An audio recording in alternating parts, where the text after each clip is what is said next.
Hello Leo, Sun, Moon, Rising, and Venus signs. Kamusta kayo? Sana po ay nasa mabuti kayong kalagayan. Welcome back po sa Star Tarot. Kung bago kayo rito, welcome din kayo. Thank you for your support. I truly appreciate it. God bless you all. Leo, maraming salamat po sa mga likes and subscribes ninyo, sa mga nag-iwan ng mga komento. Maraming salamat sa mga hindi nag-skip ng ads. Thank you very much po for your support. King of Swords. Ayan. So, maybe ang iba sa inyo dito is going to consult, no, with a professional. Baka meron dito kailangan kayong pagdesisyonan, at maybe you need to consult, no, someone na merong expertise doon sa kung anumang bagay na yon. Okay? What else? We have Nine of Pentacles. Wow, napakaganda. Pera ito, no? Pera itong paparating. This is financial comfort na may experience na ninyo sa ngayon. Baka yung kailangan ninyong advice dito is coming from baka kung paano kayo mag-i-invest ng inyong pera, how you're going to grow your money, or baka kailangan ninyo rito ng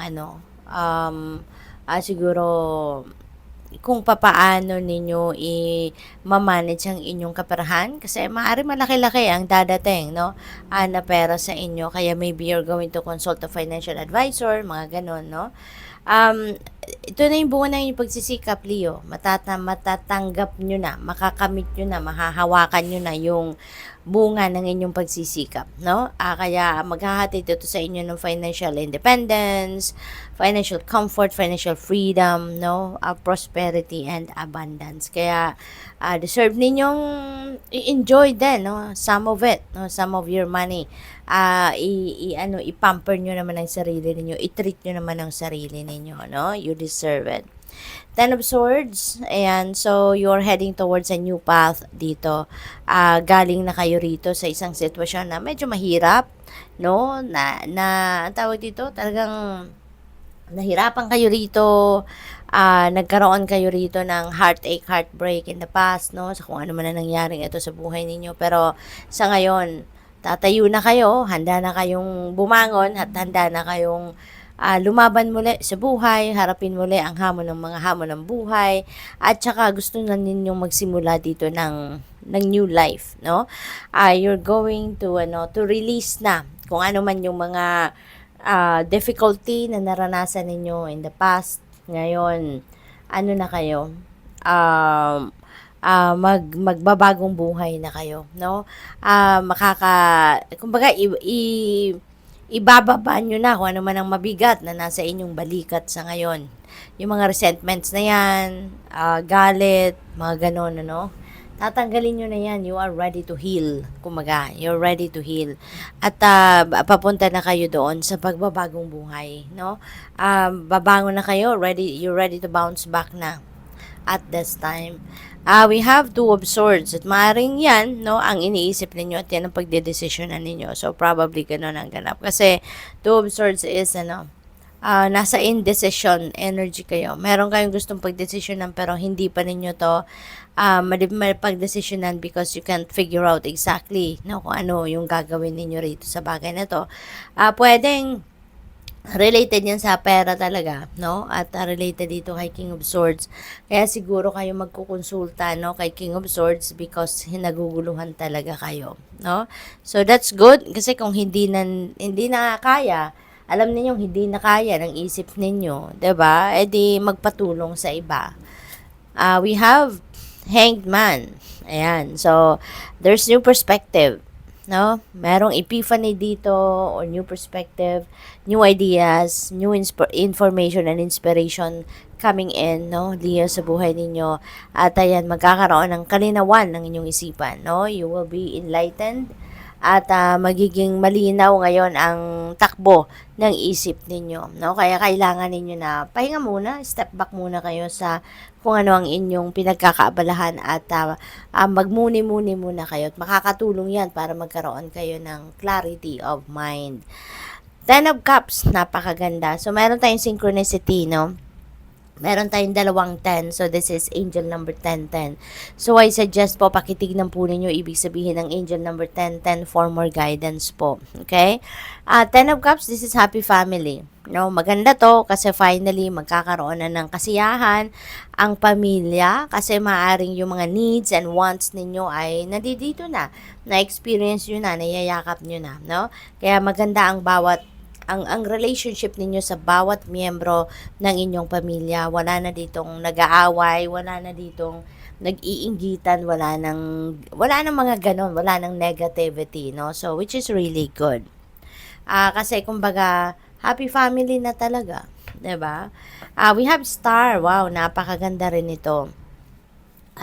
Kaya pala din, magiging masaya na kayo kasi maaring meron kayong wish wish ninyo para sa pamilya ninyo na baka nakuha nyo na-experience nyo na, kaya masayang-masaya na silang lahat, no, sa pamilya. Pwede rin na wish fulfillment ito on a personal level naman. Baka sa sarili ninyo, no? Baka sarili ninyong wish ito para sa personal ninyo, ito yung magka-come to fruition, no? So, there's definitely new path na magbubukas para sa inyo dito, Leo, no? Kasi, new beginning energy din ito. So, papunta talaga kayo sa isang bagong buhay, bagong sitwasyon, no? So, napakaganda. Ang iba sa inyo rito, no? Baka kayo magiging sikat, no? Parang, ano kayo ngayon, you will be famous, no? Siguro, nasa social media kayo, at siguro marami na kayong following sa ngayon, maraming subscriber, yung talagang magbo-boom na ngayon, baka mag-viral, no? Yung mga content na ginagawa ng iba sa inyo rito, kaya you will be famous. You will be on the spotlight, kumbaga, marami na makaka-appreciate, no, sa ginawa ninyo. Four of Cups. Ayan. Ang iba naman sa inyo dito nalulungkot, nabuburyo, no? Kasi baka meron ditong frustration or dissatisfaction na pinagdaanan, no? Pero, since marami tayong new beginning energy, no? So, ibig sabihin nito, Leo, na maaring malalagpasan nyo na yung stage na to. Kasi maaring kung ano man ang offer sa inyo dito ng universe, eventually, mapapansin din ninyo yan, no? Eventually, you will be enlightened at i-welcome din ninyo to sa buhay ninyo. Kasi merong offer dito meron ditong bagong pagkakataon, no? Or chance na binibigay sa inyo ang universe para nang sa gayon mas maging ano kayo, mas maging matagumpay kayo, no? Baka meron ditong opportunity na yun ang breakthrough, kumbaga, no, sa inyong mga pinoproblema or nahihirapang sitwasyon. We have 6 of Wands, maraming tagumpay, no? Talaga magiging on the spotlight kayo. You will be famous, you will be successful. Sa ngayon, with the 6 of Wands energy, this is victory energy. So, you're definitely going to claim your victory, no? In whatever situation, no, na inyong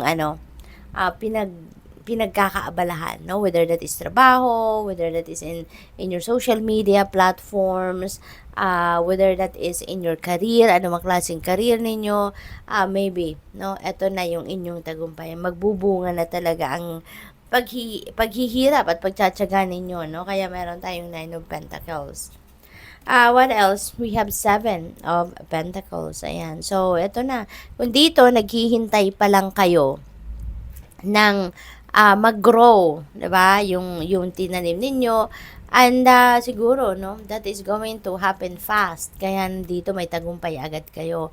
So siguro kung ano dito yung itinanim ninyo, ano dito yung mga pagsisikap na ginawa ninyo, effort na ginawa ninyo, eto na, no? Eto na kayo ngayon. You're going to be on the spotlight, you're going to be successful, kaya maraming pera, no, ang dadating. Kasi maraming financial reward, no, ang maaaring matanggap ninyo. So, good luck po. Thank you for watching. Love and light. Namaste.